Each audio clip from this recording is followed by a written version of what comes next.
Rentabilité et effet levier.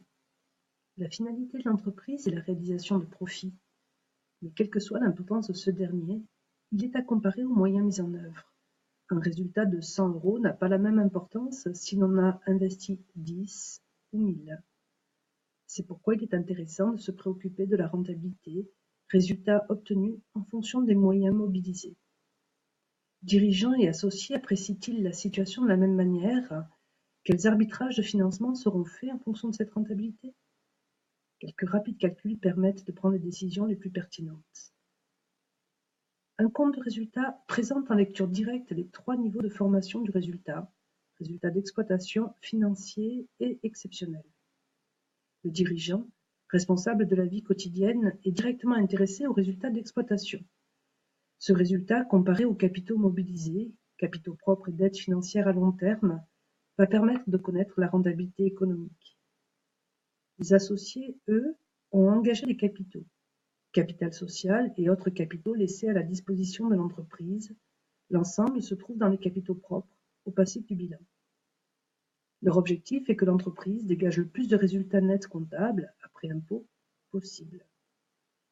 Ils apprécieront la rentabilité de leur investissement en calculant le taux de résultat net comptable sur les capitaux propres. Il s'agit de la rentabilité financière qui guide le choix des investisseurs. Cette information est utile pour se comparer. Mais quels arbitrages de financement seront faits selon la rentabilité? Pour se développer, il faut trouver des capitaux. Le banquier propose un emprunt à un taux de 10%. A-t-on intérêt à emprunter ou au contraire à faire intervenir les associés? Les choix se feront rapidement grâce à ces rentabilités. Si ma rentabilité économique est de 15%, il est possible de supporter des intérêts de 10% sans dégrader ma rentabilité financière.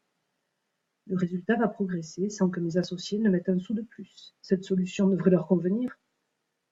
On parle alors d'un effet levier. Si la rentabilité économique est supérieure au taux d'intérêt, il est préférable d'emprunter. En sens inverse, si la rentabilité économique est de 9% face à un emprunt de 10%, la rentabilité financière baisse. On se trouve alors face à un effet massue. En empruntant, on dégrade la rentabilité financière. En résumé, la rentabilité est un indicateur primordial dans les choix de financement. Emprunter peut améliorer la rentabilité d'une entreprise ou au contraire la dégrader. Si la rentabilité économique est supérieure au taux d'emprunt, l'entreprise bénéficie d'un effet levier qui permettra d'augmenter encore plus ses résultats. En sens inverse, si la rentabilité économique est inférieure au taux d'intérêt, on se trouve face à un effet massue qui dégradera la rentabilité. Il est préférable de s'autofinancer.